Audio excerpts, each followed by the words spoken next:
here's the front skin. This is right on the front. You can tell by the Shasta V right there. That's the stripe, or a Z on the side, I guess. Anyway, we've got to build the ceiling, which would really be the wall. Some people call it the wrap. I don't care to call it that. I don't like that. I don't know why. I just don't. So this is the luan right here. So we could take some of our measurements right here, and I always find that it's best to put your rafters on and glue them before you put this on the trailer. So here's what I do. I get my measurement, and I already know what it is because I built the floor. The floor plus the sides are 84 inches because the inside measurement of the floor is 82. 2 inches, 1 inch for each wall. So it's 84. I just double checked that. So it is in fact 84. So what I did then was I cut my luan, which is right here. I already cut that to 84. You didn't need to see me do that. You've seen me do that before. But now there are some measurements I need to take. The window will start right here. You can barely see that little notch out right there. I don't know. Yeah, I guess you can see it right here too. There's a little notch out. Then there are separate pieces of metal that go up here. And then it'll catch the roof, starting up there, and go around to the back. So I want this measurement right here. And it is about 34 and 5/8. So I'm going to write that down. 34 and 5/8. Because we've got to put, first off, down here, we're going to put a 1x4. Then up here, we're going to put a 1x4, and that's what the bottom of the window is going to screw into. So we got to make sure that that's correct. And it is. But then the table will be held on by another 1x4, and it is about 7 inches below, no, it's going to be 10 inches below this top measurement. So we'll come down there and we'll run another 1x4, and that's what the table will screw into. So it'll be nice and sturdy. So from the factory, it was an odd deal. They only used 2.5 wide. When we used 4-inch wide, they used 2.5 wide. And it wasn't very stable, so they had these metal. This has been like a 3D show lately, hasn't it? So this is steel. And they would put it on top of their, just like this. They would screw this in to their 2.5-inch wide board. Well, a 1x4 would be just as easier, and it seems like it would be cheaper, but I don't know with the cost of steel back in 1960. I don't know. But we're going to do both. Because, hey, that's how it came. Why not? Doesn't cost anymore. We use 1x4s anyway, so we're going to do that too. We'll get that screwed in there pretty good. And I think it'll be fun to have it on there, and I think our customers are into that. So that's good. All right, so my first step is I'm going to remove the skin, get it out of the way over here. And I didn't cut myself. So this is the bottom.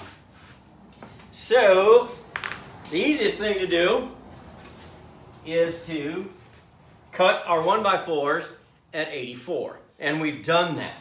Now, glue. I'm telling you, this sometimes seems like an unnecessary step, but it will save you time, and mostly it will save you hassle. I always do this every time now. Every time. No matter what camper it is, this is what I do. Now let me get this glued on here good. Kind of making little scallops. I don't know why. I just felt scallopy today. All right. So we'll run one right along that edge, and I'll get one right here on this edge because that's where we're going with this thing. Good. We got it. Now we're just going to flip it over and try to get it right into place without wasting glue. And hey, that wasn't bad. Now, remember, our handy dandy clamps. Like I tell you, if you're going to be building one of these, or you're going to be building more than one, don't walk by these. They're 98 cents.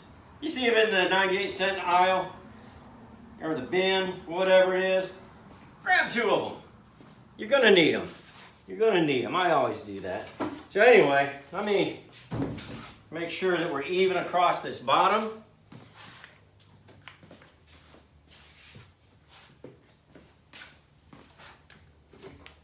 And good, good, good.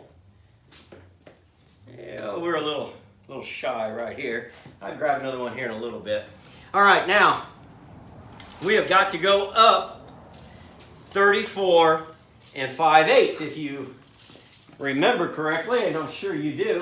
So 34 5/8 right there, and 34 5/8 right here.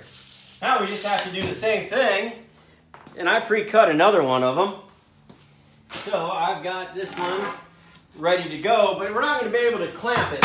So I'll probably run over, I'll get some weights, and I'll set it down on there. So once again, right now I'm just going to glue this, set it down, put some weights on it, and then the next thing I'm going to do is probably install that big old metal,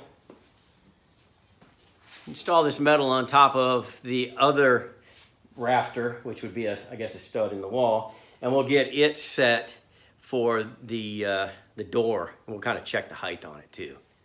Be right back. Got these all weighted down. I have this one rafter that is going down for the table. I've got it measured out right there and right there. So I'm just going to set this right in place like that. Right here, you could see I put that metal bar on there. So I'm just going to get this weighted down, and probably won't do anything until tomorrow. I'm going to let it dry, but I am going to go ahead and, hey, another awkward angle. This is cool. How you been? Like, subscribe, leave a message. That message probably says, hey, nice camera angle. But I'm going to go ahead and do the back part of the wall and get everything loaded in first. I'll do that. Then I've got to, tomorrow we'll start early with some amber shellac, because it's the walls and the roof. They got to match. So we're going to do that, and then we'll try to install at least the front one so that we can start getting our measurements. This is ridiculous. Where's Russ? When I left you the last time, I was building this. This is the back part of the trailer. The window will go up there. And then that one will attach to it. And that'll be your first 8 feet of trailer. Then that's the top part of the first front one. It's got some real nice detail to it. And then, of course, this is the very bottom part. It's got even better detail. Amber shellac going to bring that out. And there's our tools for today. We've got our shellac and our application tools. So I'm going to get on that. I'm not going to make you sit and watch me do this. You've seen me do this enough. And I'm going to also work in these cabinet doors that we built earlier. So we'll get those in. And then what I want to do is I want to start building the top rail. So we're going to take some, after we put those on, those front pieces, it's going to be the 3/4 inches come out on our rail, our rafter, if you will. And then remember, we fill in between the rafters with the luan. So we've got to build that up 3/4. And then that gives us space to put in some insulation. So I'm going to get this going, and get it started anyway, and I'll show you what I'm up to. Got them shellacked front and back. I told you about that piece. Woo, doggy. That's a nice one. This one's going to be mostly hidden by the bed anyway, but it's still got some nice features in it. That's how amber shellac works. You got something good, it makes it better. Also, remember we made these very nice cabinet doors. Got them done. Don't forget, these are the ones that we had to put the little straightener bar on there. But it's on there, it's working. They're straight as an arrow, no problem, those two. This one really is smaller, and it doesn't need it. But we've got it. I may go back and get those next two pieces done, knock those out, and then I'll start on that front top rail.